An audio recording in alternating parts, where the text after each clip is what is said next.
Na ako sa harap ng shop namin. Ayan yung tindahan ng mga juice, oh. Kita nyo yung tindahan ng mga juice. Masarap yung juice nila dyan. Tapos, ayun yung shop namin. Nakita nyo? Ayan na yung shop namin. Jamila.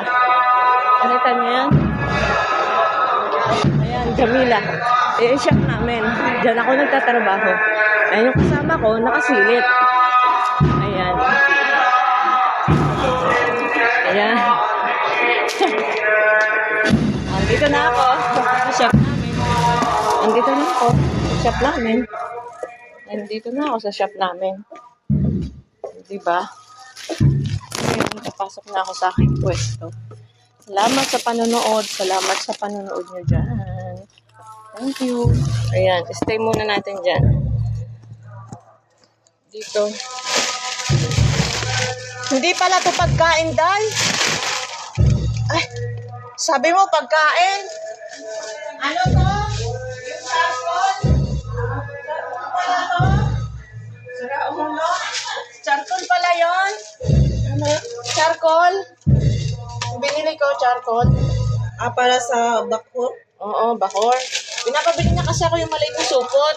Hindi ko na yung binili kasi wala eh. May 100 pills sa akin nandito. Teka lang. Baka makuha ko yung pera niya. Ayun, nandoon. Akin to. May sukli siya eh.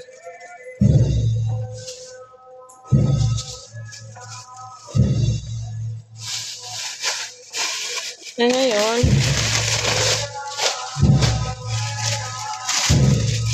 charcoal. Ngayon na. Ngayon nagugutom ako, maggagatas ako. Maggagatas ako. Kakain ako ng gatas. Ay, iinom ako ng gatas kasi nagugutom ako. Ayan, ito na yung shop namin. Diyan na ako nagtatrabaho. Ayan ang shop namin. Ayan. Dito ako nagtatrabaho. Matagal na ako dito. Long time. So, thank you for watching. Nagustuhan nyo ang aking vlog. At sa trabaho, kailangan natin maging tapat para magtagal tayo. Katulad ko, matagal na ako dito. Matagal na po ako dito. So, kasi, pinakita ko rin sa amo ko kung paano ako. Yun lang yung maganda doon. Maging tapat tayo sa trabaho natin para magtagal tayo. Masarap may sweldo every month. Thank you for watching. Bye-bye.